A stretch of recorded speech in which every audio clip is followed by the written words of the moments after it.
नमस्कार, आज आमच्याकडे आखाड स्पेशल तळण पदार्थ आहेत या खुसखुशीत चकल्या। आता या चकल्या मी उकड काढून किंवा भाजणी करून अजिबात बनवलेल्या नाहीत। अशा छान खुसखुशीत चकल्या मी कशा बनवल्या चला बघूयात। त्यासाठी मी इथे 1 वाटी फुटाणे घेतलेले आहेत, 2 उकडलेले बटाटे घेतलेले आहेत, तसेच हळद, मीठ, लाल तिखट, तीळ, हिंग, जिरी आणि ओवा हे पदार्थ घेतलेले आहेत। आता ही चकली आपल्याला एकदम झटपट 10 मिनिटात तयार होते अशी बनवायची आहे। बघा, त्यासाठी मी मिक्सरच्या एका भांड्यात हे फुटाणे छान बारीक वाटून घेणार आहे।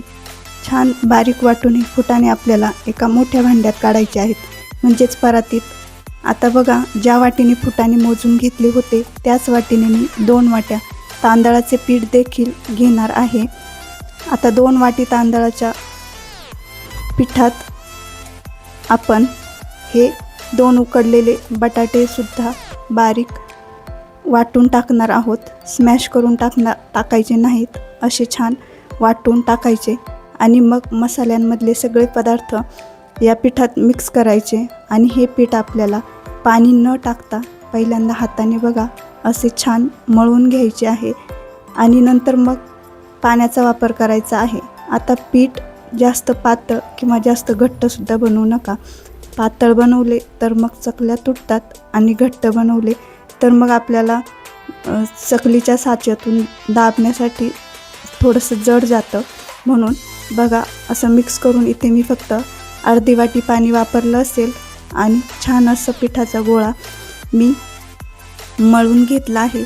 आता हे पीठ आपल्याला भिजून द्यायला लागत नाही, इन्स्टंट चकली आपली तयार होते। असा छान मस्त पिठाचा गोळा आपल्याला बनवून घ्यायचा आहे। पीठ मळायला थोडी मेहनत लागते, पण मग चकलीसुद्धा आपली तेवढीच छान बनते। आता बघा, या चकलीच्या साच्यात मी अशा प्रकारे पीठ भरून घेत आहे। छान दाबून मस्त साचा भरून आपल्याला पीठ टाकायचे आहे आणि बघा, छान मस्त पटपट चकली आपली बनवून होते, अजिबात तुटत नाही। मस्त अशा या प्रकारे आपल्याला चकल्या बनवून घ्यायच्या आहेत। आषाढ महिना म्हटलं की पंढरीची वारी आणि आखाड तळण या गोष्टी येतातच येतात। तुमच्याकडे आखाड तळण पदार्थ कोणता आहे ते मला कमेंटमध्ये नक्की सांगा। बघा, तुम्ही सुद्धा अशा चकल्या झटपट बनवू शकता।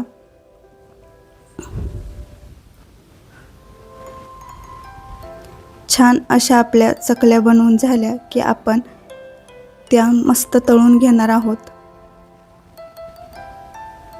आता मी इथे गॅसवर तेल गरम करायला ठेवले होते, त्यामध्ये मी एक एक करून ही चकली तळून घेणार आहे। जोपर्यंत बुडबुडे येतात तोपर्यंत ही चकली आपल्याला लो टू मीडियम हीटवर मस्त तळून घ्यायची आहे। आता बघा, या प्रकारे आपल्याला चकल्या छान तळून घ्यायच्या आहेत आणि मग आपली खुसखुशीत आणि खमंग अशी इन्स्टंट चकली तयार होते। कोणतीही उकड न काढता आणि कोणतीही भाजणी न करता छान चकली तयार होते आणि 1 महिनाभर तरी ही चकली आरामात टिकते। त्यावरून मी कढीपत्तासुद्धा टाकलेला आहे, कढीपत्त्याने पण फ्लेवर मस्त येतो। बघा, या प्रकारे मी सगळ्या चकल्या छान तळून घेतलेल्या आहेत। आता या चकल्यांमधले बुडबुडे एकदम बंद झालेले आहेत। श्रावण महिन्यात खूप उपवास असतात आणि मग आवडीचे तळलेले पदार्थ कमी खाण्यात येतात, म्हणूनच की काय आखाड तळण करण्याची खाद्य संस्कृती महाराष्ट्रात प्रचलित आहे।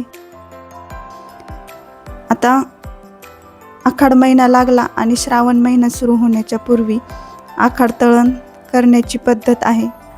तर बघा, याच पद्धतीने मी दुसऱ्यासुद्धा चकल्या अशा छान तळून घेणार आहे। गोल्डन सोनेरी रंगावर अगदी बुडबुडे पूर्ण संपेपर्यंत आपल्याला या चकल्या अशा मस्त तळून घ्यायच्या आहेत। तुम्हाला या चकल्या कशा वाटल्या हे मला कमेंटमध्ये नक्की सांगा। व्हिडिओ आवडल्यास व्हिडिओला लाईक करा, चॅनलला सबस्क्राईब करायला अजिबातच विसरू नका। धन्यवाद।